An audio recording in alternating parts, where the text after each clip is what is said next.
Welcome. I hope that you can hear me all right. There's pressure washing going on just outside at the moment, so we'll see how this plays back.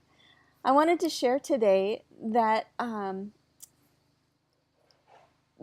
pulled some cards earlier today, and I thought I was only going to pull a card, but I ended up pulling about 6 of them, and in that process, the reading that came from that was the importance of connecting with the earth, which I am really feeling right now anyway, in a big way.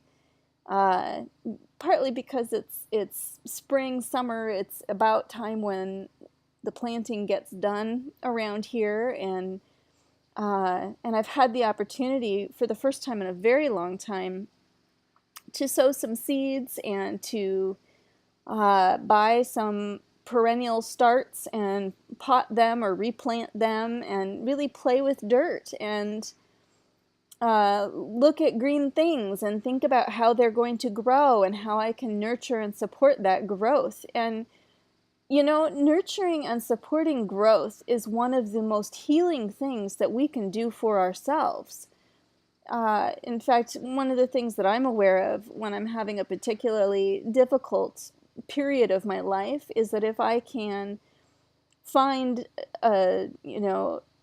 family or friends who have a small child or a baby that I can nurture and support their growth, that it's so soothing and calming and centering for me to be in that space, in that presence, to be really focusing on just what does this being need? What is this being aware of? How can I broaden their awareness in a loving and compassionate and gentle way? And to really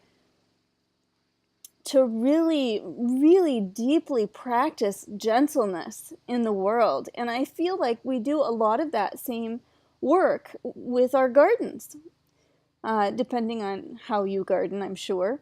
But just that sense of connecting to earth, connecting to growing things, and connecting to all that is, and the way that nature works. It brings us into a greater connection and understanding of the way that we work because we're part of nature. And it's been a gift to have that opportunity this year, this week, this month.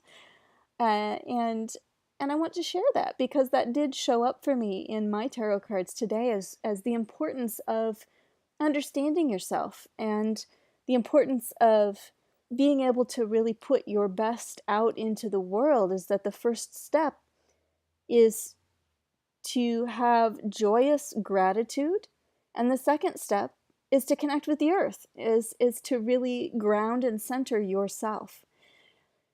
And if you've never really done that, or if you struggle with that, or if you think meditation requires you to be very still and empty your mind, I really struggle with those things myself. And so one of the easier ways that I have found, well, I'll share 2 with you. One of them is walking, a walking meditation. If you can get someplace where you really have a lot of nature around you, exposed dirt in cliff sides and growing things in a natural environment and birds and bugs, to spend all of your time really focusing on your breath in your body as you're moving, but also the green and growing natural things, the reds, the browns, the blacks, the grays, all of those beautiful, rich colors that happen in nature. The movement in the wind, you can really connect with all of the elements that way and simply be very present with what is immediately around you. And that is really the purpose of meditation, is to be fully present. Another version that I use that does require sitting still to some degree, that I find very helpful, is to imagine that I am sitting under a tree and to lean into that tree. So I usually sit in a chair and lean on the chair and imagine that tree behind me supporting me and growing up above me into the sky and down below me into the earth, and to have that grounded, centered, supported energy that is, trees are just so nurturing. And to have that energy be aligned with your spine and to really feel the way that that can overlap your own energy, and the way that you can then align your spine with above and below. That sense of expansion, and that sense of being both grounded and centered, and also stretching up to spirit, or to whatever you think is up there in those clouds in that sunny sky.